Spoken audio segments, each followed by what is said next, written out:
Have a look, Kev. Yep. We've got a pole coming out my head. Look, doesn't that look a bit silly? That's why I come over here. He sits there and talks to us over here. You've got no pole. That's fine. I'll go and take this. Yeah, but that's That's what nice. I thought was lovely was the view behind. Yeah. Well, why don't You come around here? So, You have to speak up quite loud. Otherwise, I'm going to have to freaking well. say A? No, I'm going to A? have to keep cutting volume in and out all the time. Oh, I see, yeah. And it's probably like Right. this is. Yep. So if I pinch you, does that mean shut up? But you can do whatever you like, but it won't shut up. So you got to speak up once a week. Yeah, right. Sweetie. We all have to speak up. I don't. You're saying you're a loudmouth. No, it's, the thing knows my. The camera knows your voice. Oh no. Is it rolling now? Yep. So, Mark and Fiona, we've been on the boat now with you guys. Catherine and myself have been on the boat for nearly just a bit over 2 weeks, right? Feels like a month. Feels like longer than that, Mark. So we started at Weymouth and we're heading up towards Dover at the moment, and we'll probably be leaving you guys, hopefully if it all goes to plan, in London. And we just kind of thought one of the ideas that we had was that it would be quite nice, perhaps just to sort of have take a bit of a pause from what you've been doing on YouTube to talk about, just have an overview of everything you've done since right from the start, really. Before we continue, sorry to interrupt, That's fine. but just so that viewers can see who's interviewing us, do you want to set that camera up that way? I haven't had a shave. Yeah. Now we got the laundry ladies turned up. Yeah. We want to stick the washing on now. Poor Winston's been cut off right in the middle of his bloody apropos. Yes, please. Yes. Like, Do you want to do that? Because you've got the other camera there. no, because it will run out. Just. No, wait, but just to get just one you or two can't. cut-ins. Oh, okay, yeah, right. Okay, right. Don't you think? Yeah. Yeah, we're probably going to cover quite a few bases here in this little discussion, but I guess the most helpful thing is anybody else who has followed the channel and thought, wow, that looks a pretty cool thing to do. You know, the objective, if you can explain to me, was initially that you wanted people just to follow your trip and see what all the thought processes were all the way through. Because you guys are, looked up to by a lot of people. That's why they're following your channel, and I think a lot of people would love to do what you've done. But it's obviously a huge goal that you've set yourselves. Just take us right back when you first had the idea of buying a launch and doing it, or what was the thought process? Whose idea was it, and what were you thinking? What were you thinking? Yeah, what were you thinking? Asked myself that a few times. Originally, I'll just start that off and then throw it over to Mark. Originally it was because Mark, being an airline pilot, he would be flying over all these seas and he looked down and there's not that many adventures that are left in life that you can do, and he was thinking, wouldn't it be really cool to bring a boat back from this side of the world over home? And but then we got the opportunity and decided to do it. Yep. Got Yep. anything to add? Who had the first idea of the actual launch? I think I know the answer to that. But Well, it was probably me, because I'd seen Nordhavns and absolutely loved them, and it was really just a dream to have one, not necessarily to bring it from the other side of the world, but I must admit that was something that had always been on my mind from when I was quite young, that would be the ultimate adventure. But then we just got this opportunity to get in on a Nordhavn that was built in Turkey, and that was it for me. I thought, wow, we get the Nordhavn and we get to bring it halfway around the world. So yeah, I couldn't resist it. that sounds good. Yeah. So, and do you think that impacted? Obviously, you made the decision to retire early. Did that talk us through that? Yeah. Yeah. COVID came along, and there was an offer made to leave the airline, and when you leave the airline you can take your superannuation in a lump sum. So, we thought we were going to have to pay for the boat a lot sooner than we actually did in the end, and so that was a big encouragement, if you like, to finish early. Another really big part of it was our great friend Kevin, and Yep. he retired. Kevin Henderson. Yeah, and then ended up with not having any years left, and I remember one of the last nights we were around with him, and he said, "Promise me you'll do it. Like, just go ahead and go and do it, because you never know what life's going to throw. Happen. Yeah, what could happen, and life's too short." You so know, I kind of feel like he's been on my shoulder Oh, a I couple of reckon. times too. So to some extent, I guess he's been quite. You could almost say that he's been spurring you on to. Yeah. He was an definitely. inspiration Yes, for it, definitely, really. yeah. And he was Yeah. adamant. He said, "Promise me you'll do it." Yeah. You know, so I did. Okay. How's retirement going? And let's just move away from enjoying being retired. Yeah, I am. We had 2 weeks to make the decision, and after flying in the airline for 35 years, it was a big decision. And as it turned out, the boat got delayed quite a bit. So, in hindsight, if I had that time again, I might not have actually finished at that point. But my goal was always to retire by the time I was 62. They offered that at 59. So, look, you make decisions and you just move on, don't you? But I'm loving it, but I need something to do. And at the moment, this is it. Yeah. Okay, so let's talk about the boat a little bit and your choice of boat. Now, obviously, you were taken by the Nord Harvin design. Yeah. And my guess would be that you just like the look of it and the fact that it was a rugged boat. It was really a boat that is designed for what you wanted to do, and that was sail It was a big long part of distance. it, eh? Oh yeah, and look, I've category A. always been attracted to curved lines. So, Yes. so Thank goodness. Fiona, comment. I quite like curvy lines, and she's quite curvy. Yeah. So You talk about the boat. yeah, the boat. No, I Awesome. love the lines of a Nord Yeah, Harvin. sure. Yeah. And so, okay, so did it start with a budget, or did you start with a size in mind? Where just talk us through that thought process. No budget. Oh, Not really. We've never been good on budgets no, like no, that. no. But when I'd looked at Nord Harvins before, they were around the 1.3 US, and I just felt that was a little bit beyond our means. Right. And the early indication, if you like, on this very early, was going to be kind of circa 1 million, and I thought, hey, we could just about do that. Turned out to be 1.38, but that's another story. So at the end of the day, once we've made the decision, and that was the big thing, making the decision, but we made it, and then after that it was just, we'll find a way. I mean, we could drill down into specific questions about sleeping capacity and layout and all those things. But Never let's- even really considered it. We knew a 50-foot boat was absolutely as far as we could go, and what it delivered was kind of it. But when we did look at the layout, we actually really liked it. Yeah. Oh, also just on that, we had a part share in a boat down in the Sounds, and so we'd had experience on a boat and knowing Right. stuff. So when we were looking for a boat, there were a few things that I wanted that was sort of Sure. things that we needed. So Washing one, machine and dryer. yeah, one was washing machine and dryer. So that was a salt house about the same length, but yeah, quite a a bit different longer, boat. 60. Yeah, 60 yeah, foot, yeah. yeah. So you weren't new to big launches. No, but was with that. yeah. Yeah. But the other thing was, I wanted, like in the pilot house, I wanted there to be a really comfortable seat with Yes. a table, so that if Yeah. you're up there, and like you've mentioned now while you've been away, Yeah, well, how good that area is. Absolutely. We might as well cover that off, seeing we're talking about the layout of the boat. We've been on the boat for 3 weeks by the time we finished, just about. And initially, I was a little bit surprised at the size of the wheelhouse versus in the living in the back of the house, in the back of the boat. But actually, I think it works really, really well. Coming from somebody who's on the boat with you and kind of, we're in your space. We've never felt like we've never felt like we are kind of crowding you guys. Maybe you could answer that. No, it's totally. And I think most yeah. people that come on the boat probably feel that way, because they can go down to their cabin, they can go up to the wheelhouse, they can go out on one of the decks Yeah. if the weather's Or good. up here. Or up here, yeah, yeah. which is a great Yeah. spot. And in fact, in the last few weeks, I've noticed at times there's like when there's not much going on. There'll be 4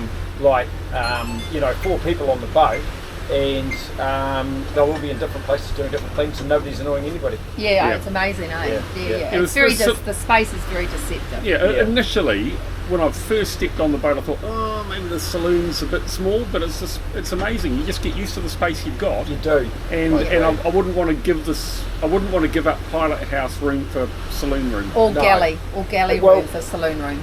Exactly. The galley's great, eh? And you Yeah. can be in there with 2-3 people, and it's fantastic. Yeah. I mean, again, the pilot house, I think, is brilliant layout because Mark can be, or whoever's on the helm can be driving the boat.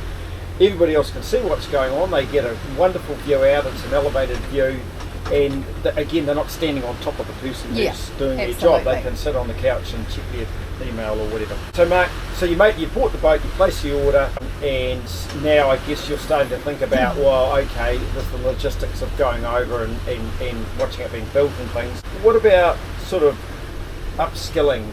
You know, as the skipper of the boat, clearly you've already had experience on launches. You'd also had a career as an airline pilot, and there are of course a lot of commonalities, primarily meteorological knowledge and navigation. What did you think, maybe I need to learn a bit more about this or that? The big thing is sea state. There's no two ways about it. I mean, it's just, you can't compare it to being in the air. Yes. But the time that I did have back home on the Salt House, from the point of view of handling, this boat was so much easier. That was single screw, no bow thruster, and weighed about the same.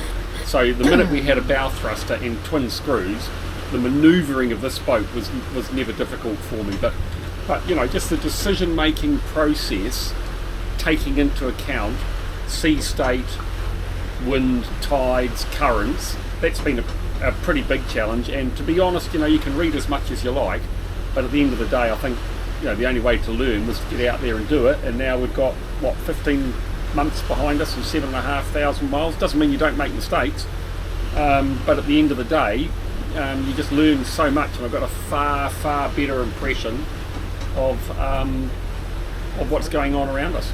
I think you're just thinking boats. There's a few boats out there coming towards us, but we're all right. Yeah, what I love about Mark is that in retirement or at this stage, he just is so keen to learn new stuff, and I think it's just great. He's not just sitting on a couch, expecting me to bring him a cup of tea. He's actually out there doing something. Yeah, absolutely. I also think that Mark's very good at going, right, what's next, what do I need to know?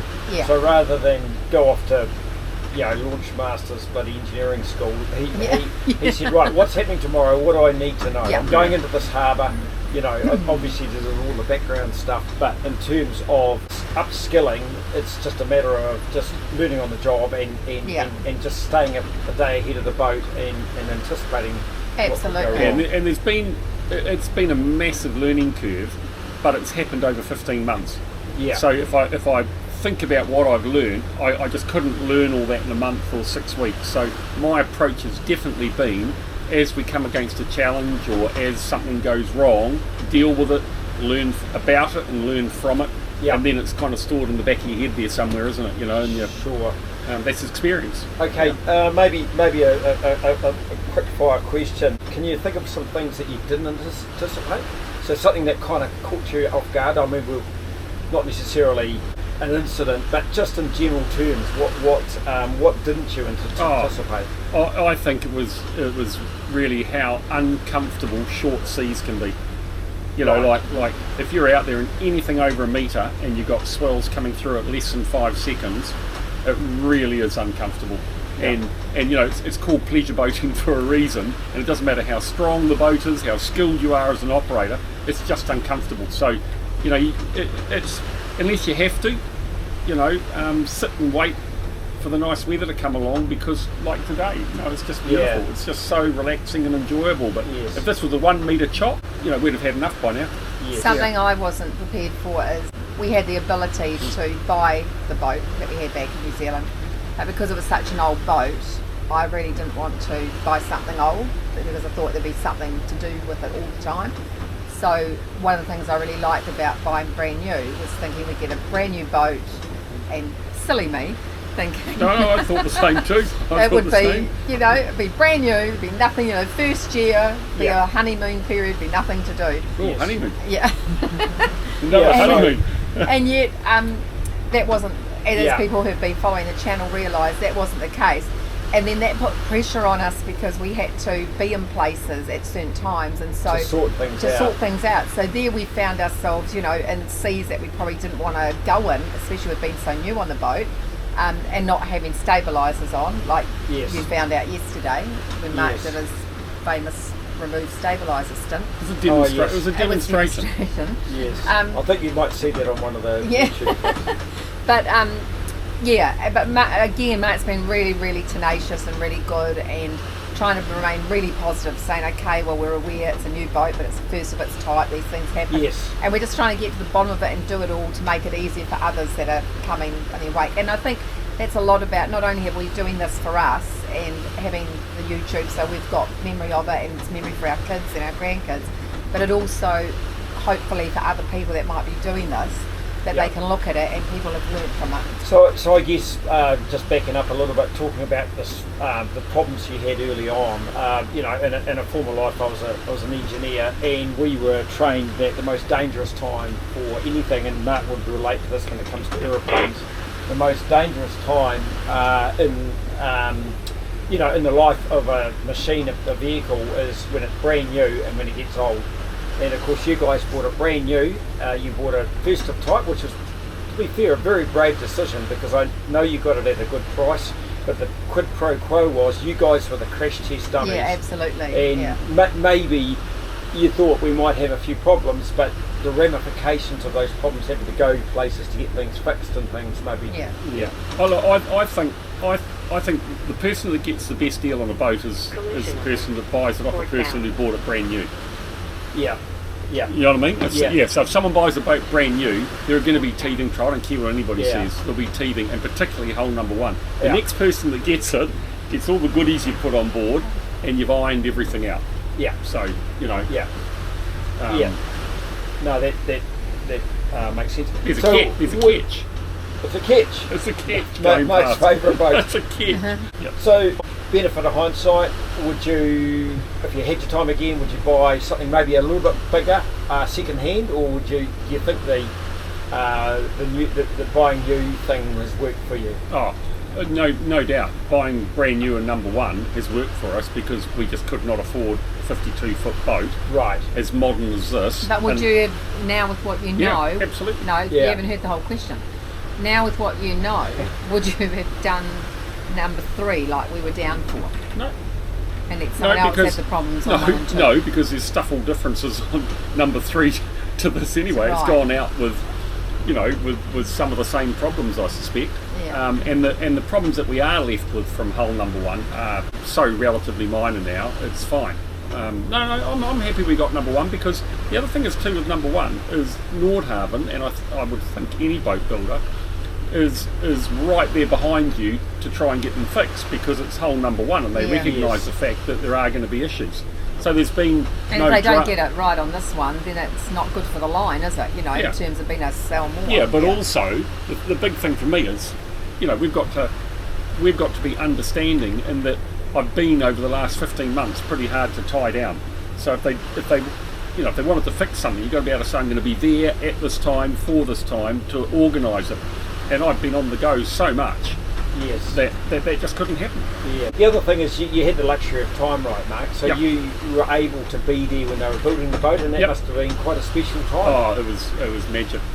Watching your baby being born. And they were so welcoming. I mean, they just welcomed me into the factory, and I had 2 months basically in the factory at the very latest stages of the boat being built, seeing all these things go in and seeing behind the scenes and behind the walls and under the floor and above the ceiling. So I felt like I know the care and attention they put into it. Yeah. Anything on the boat you would like that you haven't got, or is there anything that you thought, we wouldn't have that if we had our time again? Forward-looking sonar and forward-looking infrared camera. And what? So you've looked at that, and that's just talk us through the thought process, Mark. This is about increased safety at night passages, or? Yeah, I mean, I just think at night it's nice to be able to see better. No two ways about that.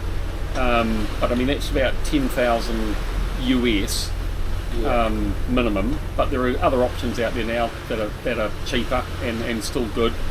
Definitely want that when we cross the Atlantic, going up towards Greenland with icebergs and that. I'm pretty happy, and the advice we got was, just get out there and use it and learn what you need, not what you want.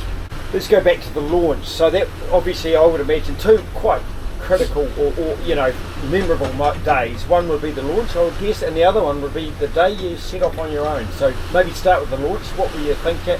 What were the was it stressful? Was it a happy time? Well, the boat left the factory at 2:00 in the morning. Right. And he was this big boat on what looked like not a very big truck. Yeah. And so following that down, it just looked like it would want to tip over at any moment. But it was amazing. It was amazing, just amazing.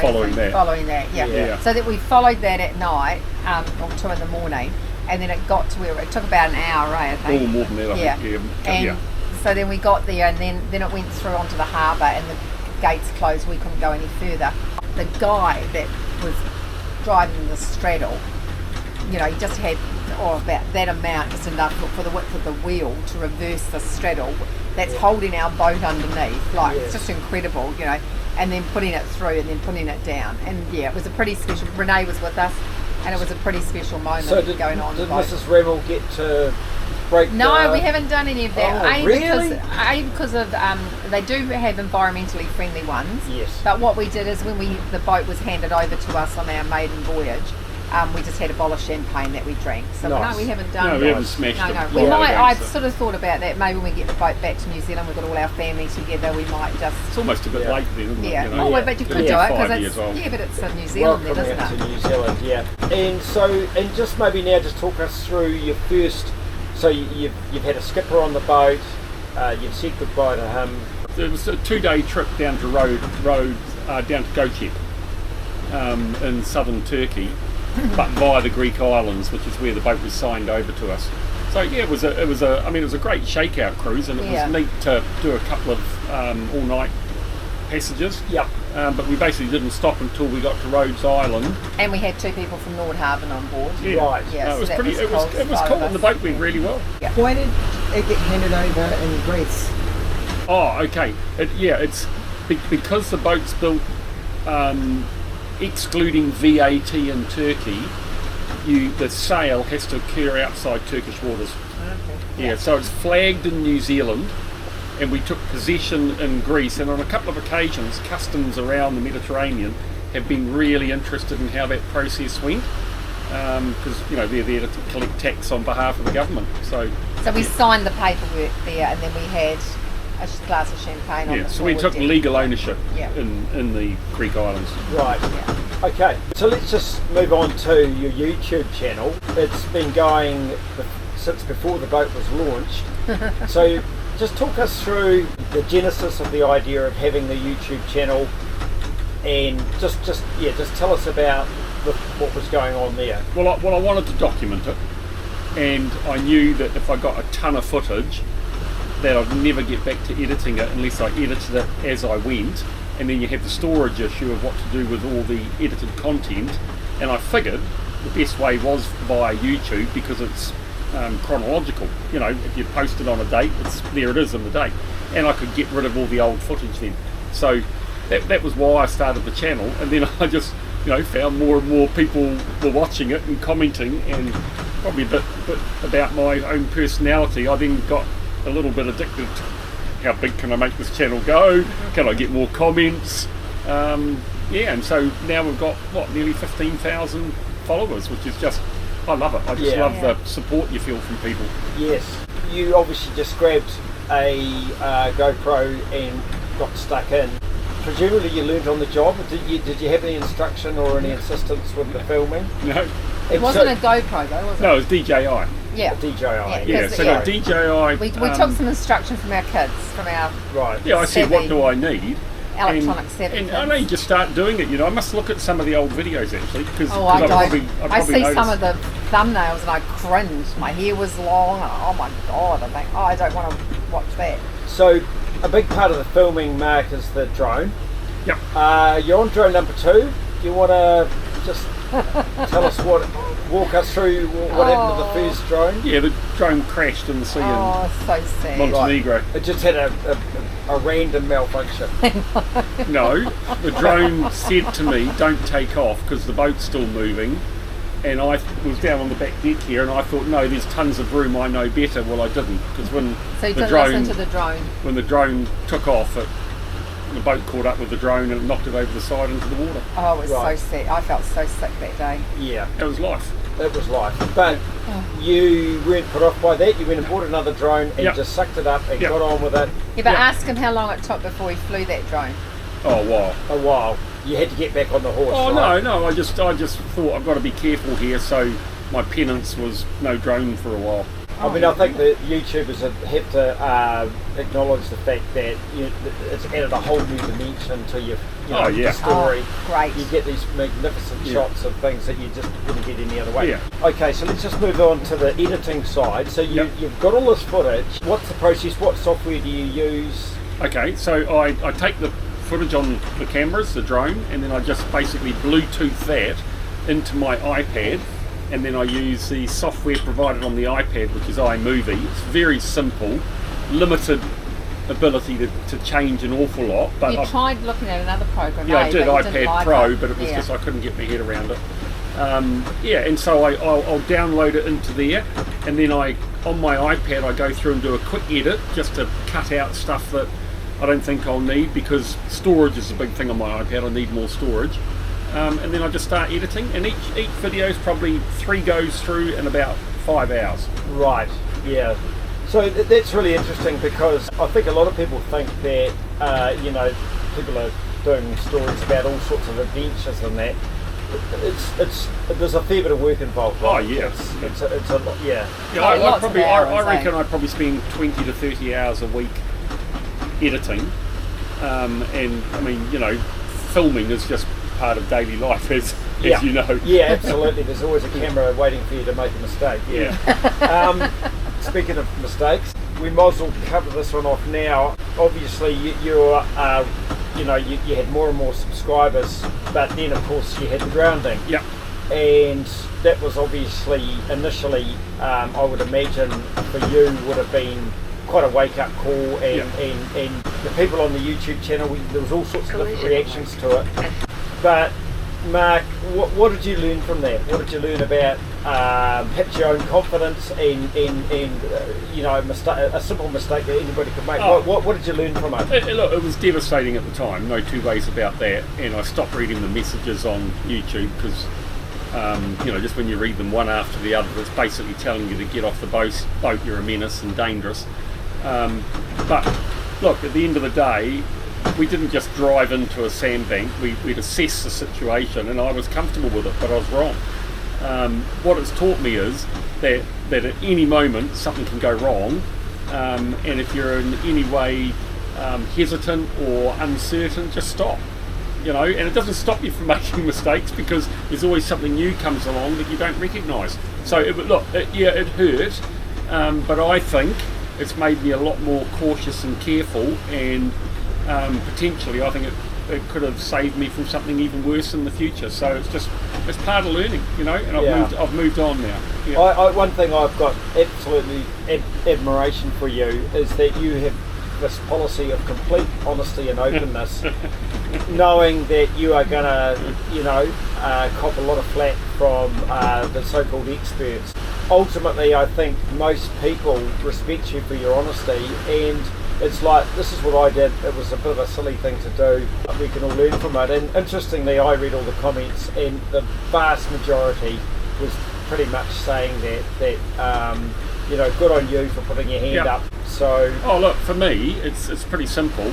I was looking for a channel before we headed off that would tell me what I needed to prepare for a trip like we're doing, and I just couldn't find one.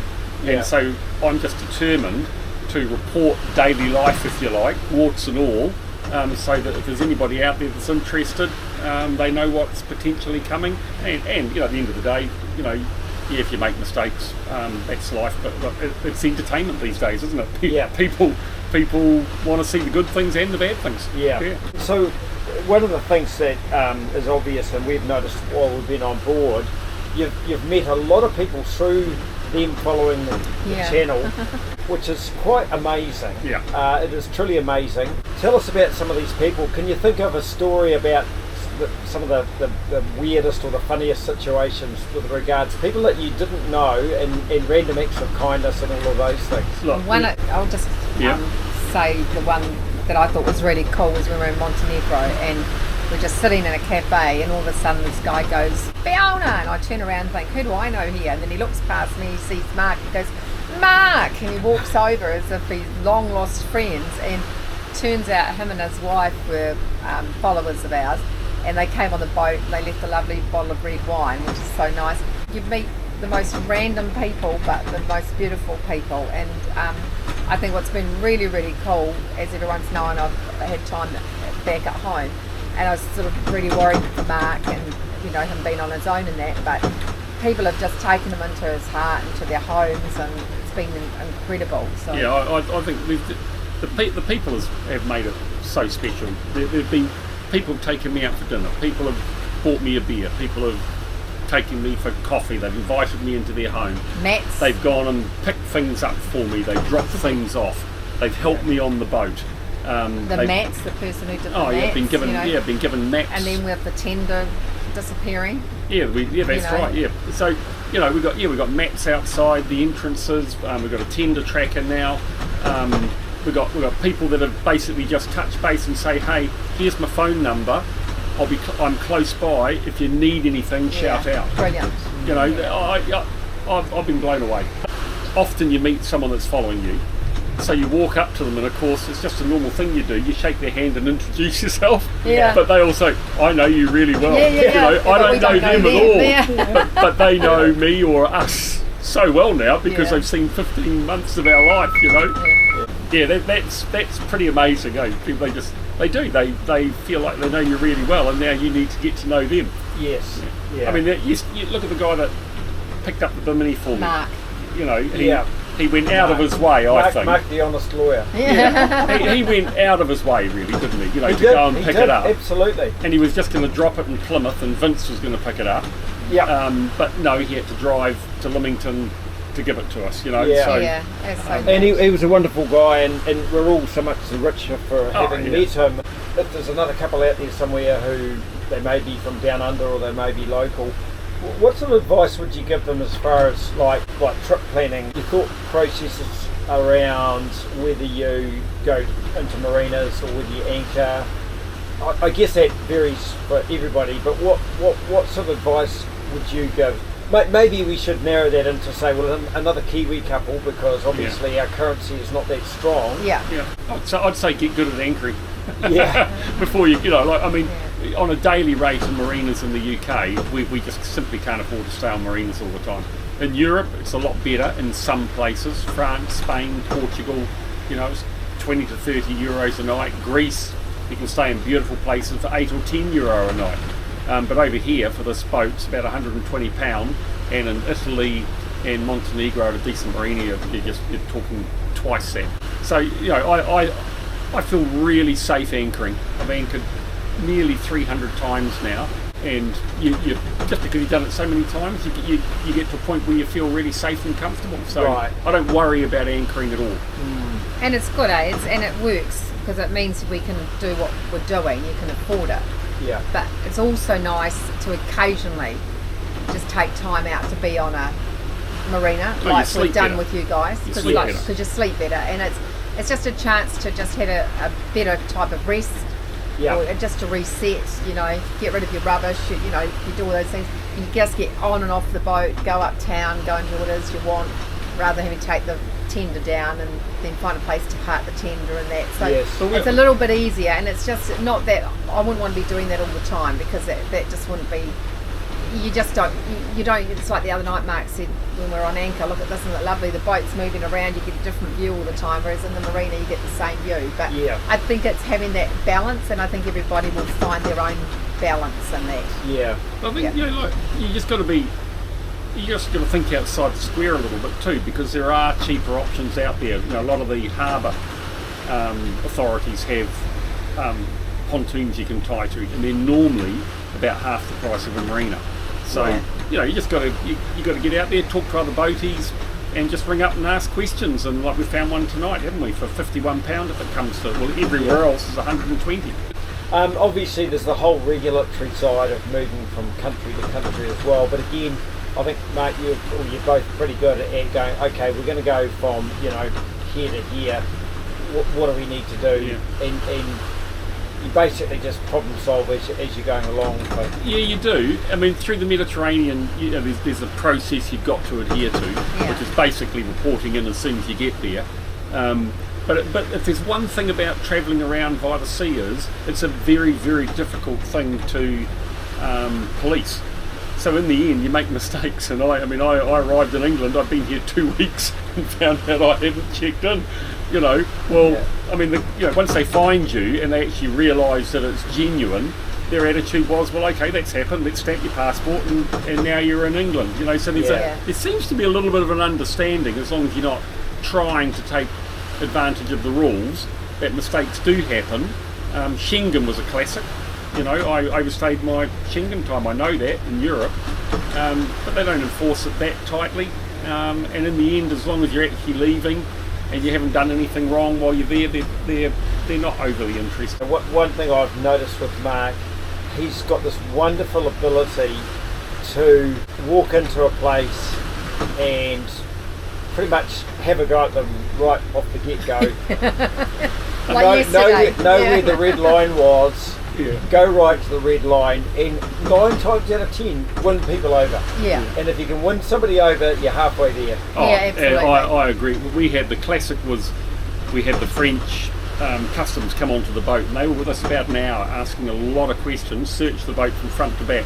That's when you had pirate on board, eh? Yeah, but when they arrived, they're all gunned up and they're very officious and they're ready for anything, which they have to be. By the time they left, we were shaking hands, talking about rugby, and laughing and joking. And I agree with you. I think if you can just be friendly, cheerful, and recognise they've got a job to do.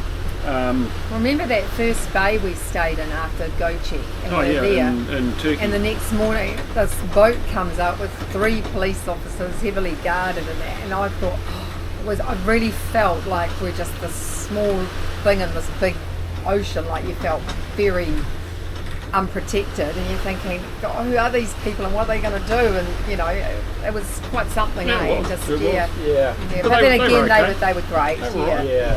So months ago now, I remember the episode, you talked about the budget and the money side of things. I think that was really good, because for a lot of people that's the bottom line, right? What does this cost? Do you want to update us on that? Do you feel like it's pretty much what you said back then, or do you want to just reiterate what you said back then, or modify your... I think the initial thing was just huge. There was money going out left, right, centre. And I think for anything when you started up, there's a lot. But it's really calmed down in the last months. For like the big bills are like the insurance and that go out, but I always put money aside for that. And lately, Mark's hardly asked for money, because he'll ask me, I need a bit more money in that account and stuff. But with what he's made with his YouTube and that, I mean, it's not a huge amount, but every little bit helps, and so that's been really great. And I mean, he's really good. He doesn't go out every night for dinner, and he's not living a high life, He's living a boat life. Well, it's my home too, so you don't go out for dinner every night at home, do you? No, you don't. No, So I think it's really good, and then he's really good at looking on good deals for the oil and that type of thing. So I think probably about what we budgeted. We'll probably come in a little bit. Did we budget? Well, you know how you were saying per month what you thought. You thought it was going to be 15,000 a month or something? No. Well, no. Yeah. What did you say? I reckon to run the boat for a year, we've got to do the maths again, but I reckon it'll be less than 100 grand. But that's not taking... Sorry, so about 50,000 US, or a little bit less than that.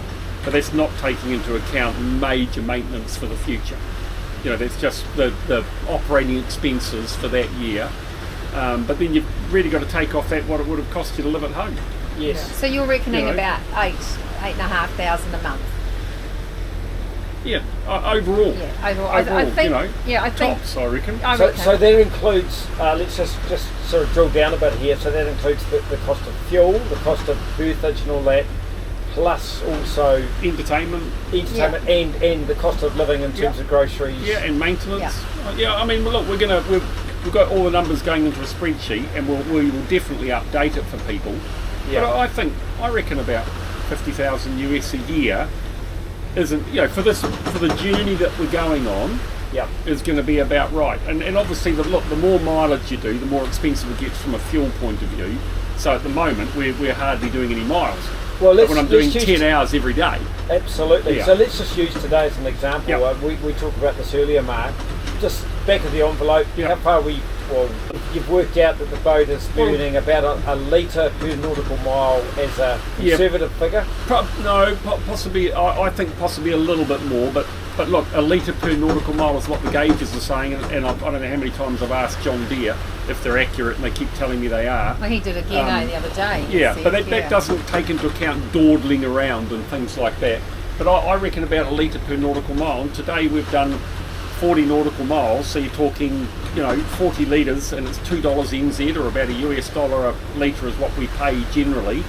So it's about $80 Right. for the day. Yeah.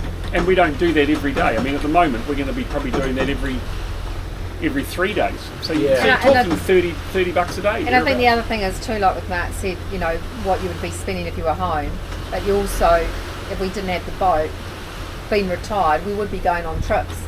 And how much would those trips cost you? Or maybe not as much as that, but I don't know, Yeah. So for the experience and for what it is,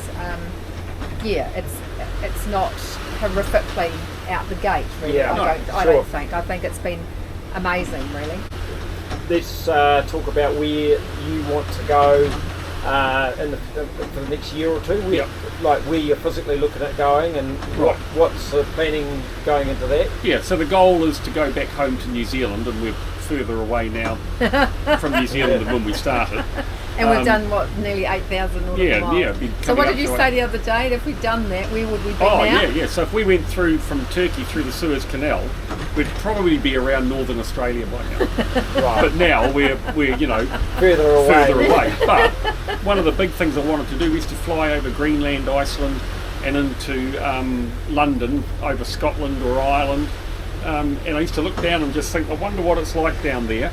And we had all the en route alternates where we could drop into if we had problems, and I wonder what those places are like. So my goal, or our goal, is to go back to New Zealand via the North Atlantic, and then down the intracoastal waterway of the US, which is a waterway inland that goes all the way down to Florida from New York, and then through the Panama Canal. After the Panama Canal, somehow back to New Zealand, but that's probably 3 years away. So, I'll get myself to the other side of the Panama Canal first and then worry about that. Yeah. Yeah. Right, okay, so eventually the boat will be back in New Zealand. What's going to happen then, do you think? Obviously you don't know for sure, but what do you envisage is how you will, where you'll keep the boat and how you'll use it? Well, I'd love to go around New Zealand. So I'd love to go right around New Zealand and stay in all the ports and spend time there. You can leave the boat there, go home, whatever, come back, pick it up, do the next leg. But, I sort of see myself over a 2-year period maybe doing that, and then we'll be in the Marlborough Sounds. Yeah. Right, okay, so the dream would be to keep the boat for as long as possible so that you could treat it. Yet other family members could, I'm absolutely, hoping our kids, or their partners, whoever, will get their boat masters and get some experience to the point where the insurance company's happy, and that's not going to be too hard in the Marlborough Sounds. And then in my old age, they can take me out. I'd love it. Right. I'd love it. Very good. That's the goal. So is there anything else you want to... I've got a question. Catherine's got a question. Have you ever had a situation where you've been completely scared and really fearful, Mark? And I think you need to answer separately. Yeah. I've never felt unsafe on the boat. Uncomfortable, yes. And I suppose the only time where I thought, gosh, we've bitten off more than we can chew, was when after we'd come through the Corinth Canal, and then you go up through that area and then you go up to the heads, and we were going to pop in to the right to this place, and we decided not to because we thought we had an anchorage that would be okay. And then we tried to anchor at this place and it wasn't good, and then we tried to anchor at this other, but it wasn't good, and then we were losing light, and then we decided to continue on, and we realised we were into a headwind, And so it was just one thing after another that started to happen. And then when we tried to anchor it for the third time, there were 4 other boats, but we didn't feel there was room for us, so we headed up to another place, set the anchor about 3 or 4 times, finally set it. It was 9 o'clock at night, we're doing it under moonlight, and I thought, this is just nuts, this is crazy, this is just a bit frightening. Yeah, I've never felt scared, but I've felt disappointed in myself and uncertain a couple of times. You know, like just seeing that shallow area approach and reading down the depth and doing nothing about it. I mean, that was just, you look back on it and I was just very disappointed in myself. And also the other day when we got trapped in that corner of the marina, the decision-making process to get there in the first place, but then being uncertain about what to do to get out of it. I didn't like that feeling, but never felt scared. No, never scared, never frightened, but yeah, definitely uncomfortable. Apprehensive. How much bloody editing this thing's going to take? I wonder, Mark, whether I'm pretty sure I've done this right at the start, but just check the audio, like. Yeah. We're doing this again. I know. I just was thinking that before too. Yeah. I can hear the sea, and I'm wondering whether people. Yeah, no, it does pick it up, and I can fiddle with it, but it'll probably take a shitload of bloody editing. Oh well, that'll be an 8-hour editing mission. Thank you, Winston. Well, Winston's giving you something to do, Mark. Yeah. is there anything else? I mean, all I've tried to do is think of things that people want to know, and Yeah, it's good. Have you got any stories about things that have happened, some funny stories about any events that you want to share with us? Or? Well, the main one is that we don't tolerate it, but some people like to bash their wives on the head with the pole. 3 times, I think. Once, actually. I think it was the editor that managed to make a story where there was no story. Oh no! I mean, look, we've had so much fun. It's just, people falling off the tender. That was funny. Yeah. In Montenegro. Afterwards, it was funny at the time. But no, it's been a pretty cool adventure, and it's a privilege. We feel very fortunate to be in a position where we can do this, and there's probably one thing for me, and it's I don't know how people take this, but it's being on a boat travelling around the world's become my norm, which is kind of crazy. Yeah. But then every now and then you see something and it's a real reminder of what you're doing. But this to me, this is my home now, and this is my normal. It's really weird.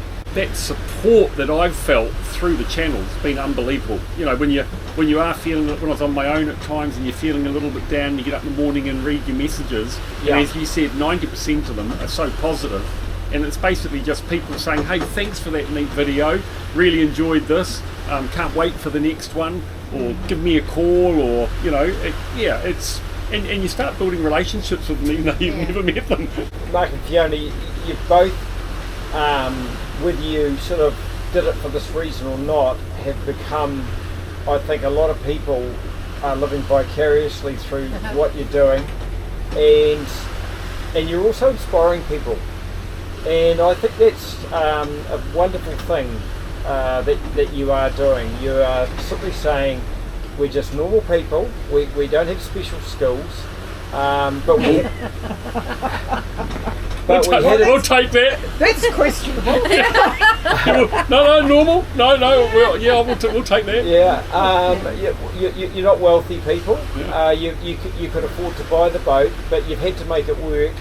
And a lot of people go through their lives dreaming about things, and you guys make dreams happen, and you inspire people. Catherine and I have been inspired by what you've done, and I know a lot of other people have as well. And